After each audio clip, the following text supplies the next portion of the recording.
सर्वशक्तिमान पिता धन्यवाद करते हैं आज के सुंदर बच्चों के लिए।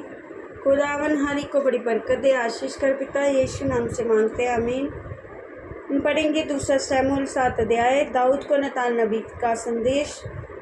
जब राजा अपने भवन में रहता था और यहोवा ने उसको उसके चारों ओर के सब शत्रुओं से विश्राम दिया था, तब राजा नतान नामक भविष्यवक्ता से कहने लगा, देख, मैं तो देवदारू के बने हुए घर में रहता हूँ, परंतु परमेश्वर का संदूक तंबू में रहता है। नातान ने राजा से कहा, जो कुछ तेरे मन में हो उसे कर, क्योंकि यहोवा तेरे संग है। उसी रात को यहोवा का वचन नातान के पास पहुँचा, जाकर मेरे दाऊद से कह, यहोवा यूँ कहता है, क्या तू मेरे लिए निवास के लिए घर बनवाएगा? जिस दिन मैं इस्राएलियों को मिस्र देश से निकाल लाया, उस दिन से आज तक कभी मैं कभी घर में नहीं रहा, तंबू के निवास में आया जाया करता हूँ, जहाँ मैं समस्त इस्राएलियों के बीच फिरा रहा। क्या मैंने कहीं इस्राएल के गोत्र से, जिसे मैंने अपनी प्रजा इस्राएल की चरवाही करने को ठहराया हो, ऐसी बात कभी कही कि तुमने मेरे लिए देवदारू का घर क्यों नहीं बनवाया? इसलिए कि अब तू मेरे दाऊद से ऐसा कह, सेना को यहोवा यूँ कहता है, मैंने तो तुझे भेड़शाला से और भेड़ बकरियों के पीछे फिरने से इस मनसा से बुला लिया कि तू मेरी प्रजा इस्राएल का प्रधान हो जाए, और जहाँ कहीं तू आया गया वहाँ मैं तेरे संग रहा और तेरे समस्त शत्रुओं का तेरे सामने से नाश किया है।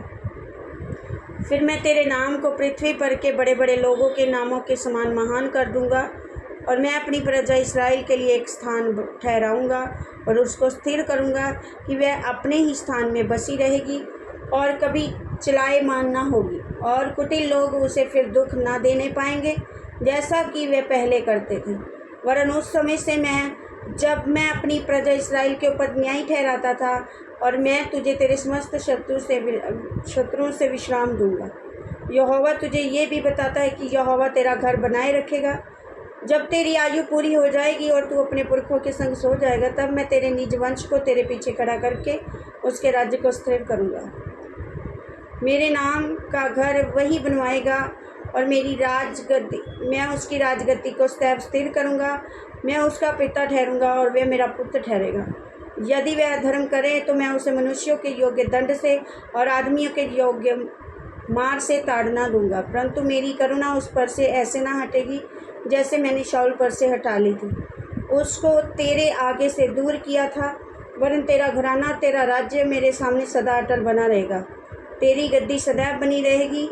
इन सब बातों और इन दर्शन के अनुसार नातान ने दाऊद को समझा दिया। तब दाऊद राजा भीतर जाकर यहोवा के सन्मुख बैठा और कहने लगा, हे प्रभु यहोवा, क्या कहूँ और मेरा घराना क्या है कि तूने मुझे यहाँ तक पहुँचा दिया है? तो भी हे प्रभु यहोवा, ये तेरी दृष्टि में छोटी सी बात हुई, क्योंकि तूने अपने दास के घराने के विषय आगे के बहुत दिनों तक की चर्चा की है। हे प्रभु यहोवा, ये तो मनुष्य का नियम है, दाऊद तुझसे और क्या कह सकता है? हे प्रभु यहोवा, तू तो अपने दास को जानता है। तूने अपने वचन के निमित्त अपने ही मन के अनुसार ये सब बड़ा काम किया है, और तेरा दास उसको जान ले। इस कारण हे यहोवा, तू महान है, क्योंकि जो कुछ हमने अपने कानों से सुना है उसके अनुसार तेरे तुल्य कोई नहीं, और ना तुझे छोड़ कोई परमेश्वर है। और फिर तेरी प्रजा इस्राएल के तुल्य कौन है?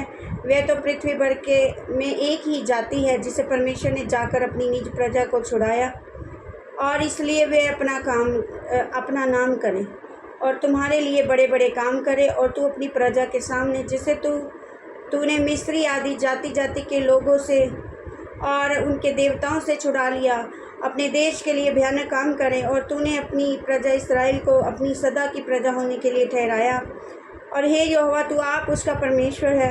अब हे यहोवा परमेश्वर, तूने जो वचन अपने दास के और उसके घराने के विषय में दिया है, उसे सदा के लिए स्थिर कर और अपने कहने के अनुसार ही कर।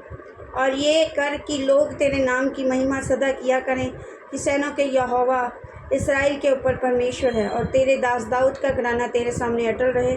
क्योंकि हे सेनाओं के यहोवा, हे इस्राएल के परमेश्वर, तूने ये कहकर अपने दास पर प्रकट किया है कि मैं तेरा घर बनाए रखूँगा। इस कारण तेरे दास को तुझसे ये प्रार्थना करने का हियाव हुआ अब हे प्रभु यहोवा, तू ही परमेश्वर है और तेरे वचन सत्य हैं, और तूने अपने दास को ये भलाई करने का वचन दिया है।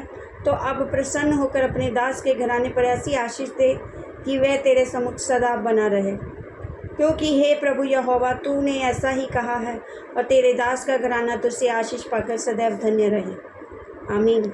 इस वचन के द्वारा पर ब्लेस करेंगे सबको। जय मसीह की।